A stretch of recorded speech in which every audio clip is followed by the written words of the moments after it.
I'm a Coast Guard rescue swimmer out of Kodiak, Alaska. We're the ones they call when ships go silent, when the Bering Sea turns black, and the wind drowns out prayers.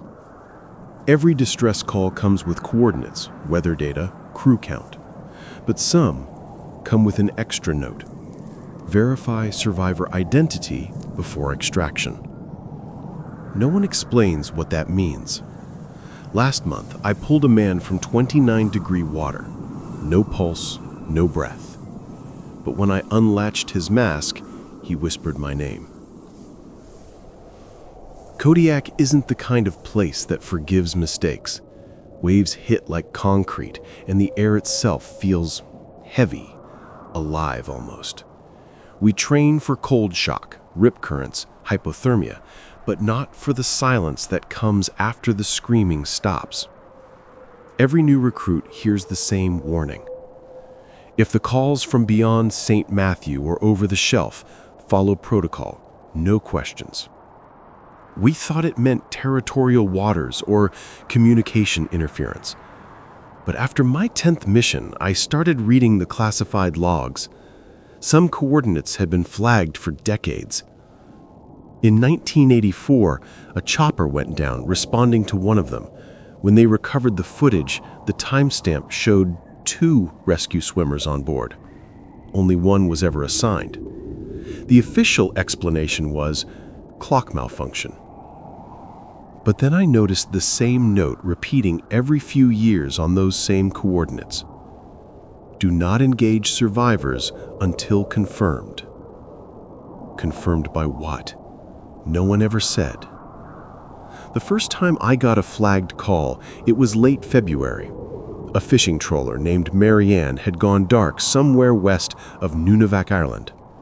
We were flying low, fighting headwinds and freezing spray, when the emergency beacon started transmitting again. Faint, intermittent, like someone flicking a switch underwater. Through the headset, the pilot muttered, "Marking is red zone. Command says verify survivor identity before pickup." That phrase always felt clinical, until I saw the raft. There was a man inside, waving, shouting, clutching a flare. His lips were blue, his hands shredded from the cold. But when I unlatched his mask, he whispered my name. Tell them I waited. Tell them I followed the light. We pulled him in anyway, standard procedure. But halfway back, he started convulsing. Then he went completely still. When we landed, medics rushed in and froze. Because the Marianne's manifest listed all crew accounted for, recovered 3 days before we found him. I checked the flight log. Same coordinates, same verify survivor identity tag. And the timestamp on our footage? It read 3 days earlier than our mission. After that night, I couldn't stop replaying the footage. Every light flash, every line of static. And then I noticed something. In every red zone rescue, the flare pattern wasn't random. 3 bursts, pause, 2 short, over and over. When I mentioned it to the operations chief, he went quiet, then slid a folder across the table. "We call it pattern delta," he said. "If you see it again, you do not approach directly." The folder was full of reports, piped decades apart, different crews, different aircraft, but the coordinates all clustered around the same stretch of open water between Nunavak and the Diomede Islands. Each file described survivors found alive against every medical probability. No hypothermia, no dehydration, no memory of how they survived. Each repeating the same phrase, "Follow the light." But buried in the appendix was a black and white photo, blurry, taken from a rescue cam. In the background, far from the raft, a vertical light in the fog, thin like a beacon piercing the mist, and beneath it, something moving, not on the surface, under it. One note in the margin read, "Observed luminous anomaly, coinciding with transmission echo, verify survivor identity mandatory." That's when it hit me. The verification wasn't for us to confirm who they were. It was to confirm they were still human. 3 weeks later, we got another distress call. Open channel, static-ridden, but clear enough to trace. The coordinates made my stomach sink. Pattern Delta Zone. The captain looked at me. "You've read the logs. You're lead swimmer. You sure?" I nodded, mostly to convince myself. When we reached the site, the ocean was unnaturally still. No waves, no wind, just fog so thick the floodlights seemed to dissolve into it. And then 3 long flashes. Pause, too short, exactly like the pattern in the logs. We lowered. I hit the water, and it felt warm. Not just warmer than the air, unnaturally warm, like something deep below was radiating heat upward. Through the fog, a figure floated on a life raft. I swam closer, radioing visual on survivor. Then my comms cracked. A second voice overlapped mine in perfect sync. My own voice, delayed by half a second. When I reached the raft, the man looked untouched. No frostbite, no tremor, just calm. He smiled. "You came fast this time." Before I could respond, the flare above us burned white, not red. The water pulsed beneath my feet, and something rose. Not a shape, more like an outline of heat in the fog. Humanoid, but tall. Too tall. The survivor looked at it, then back at me.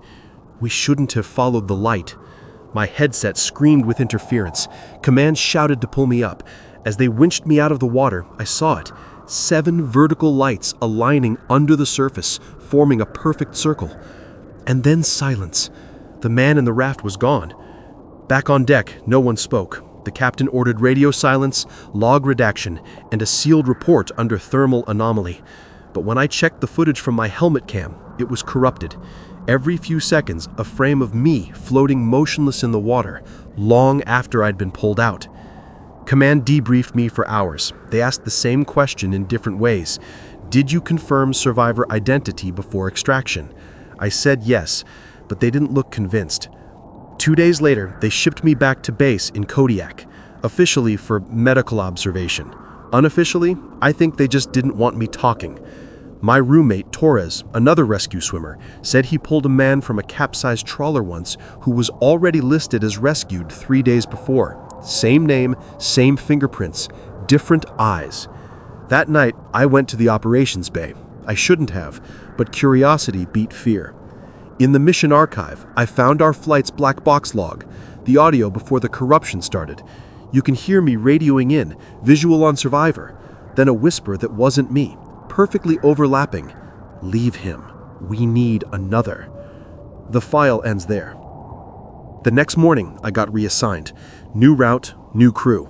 But every time I check the call log, I see one flashing entry that shouldn't exist.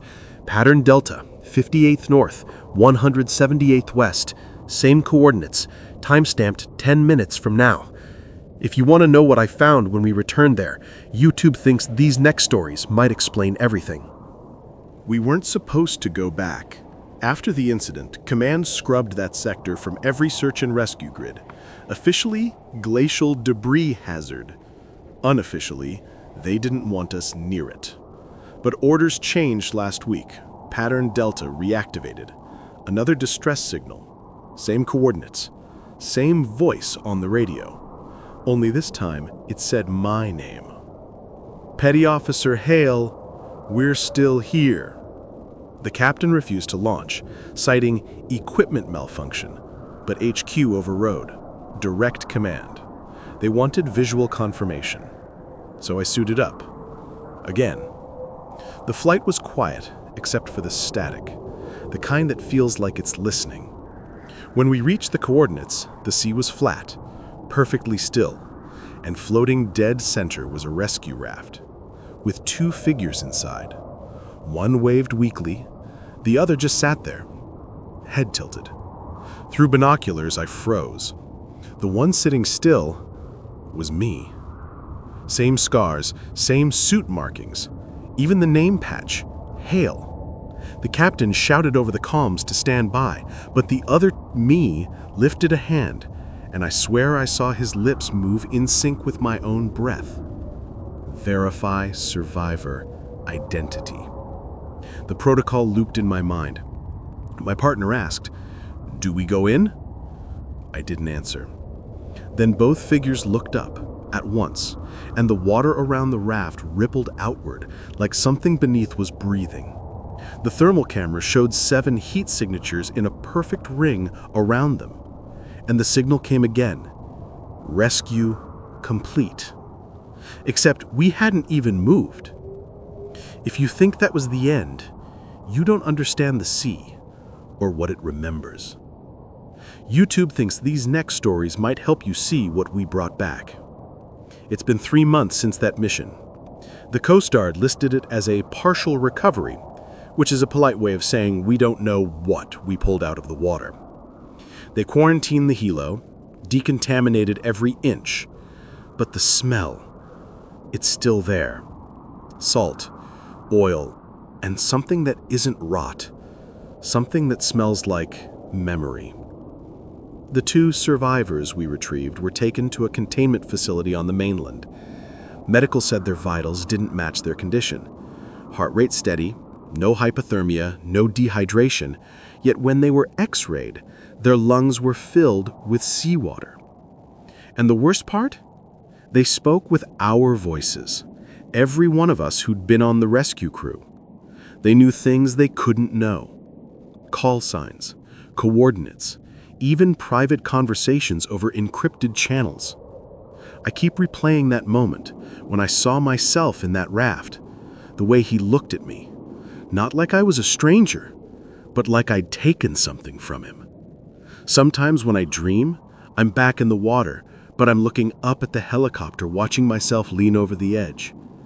The psychologists call it post-traumatic identity confusion, but I've seen the logs.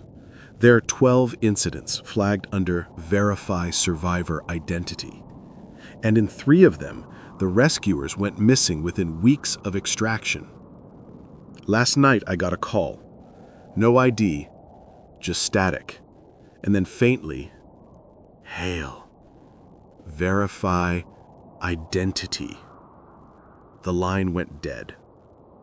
I don't sleep much anymore, because I've started hearing that same static when I'm near the ocean, and sometimes, when I close my eyes, I can feel cold hands gripping my wetsuit. If I disappear, tell them not to send another team. Tell them to let the voices drift. Because whatever we pulled out of that sea, it's not done with us. If you thought this story was over, it isn't. YouTube thinks these next stories might help you see what waits beneath the waves. Click one and listen carefully. The ocean might be calling your name next.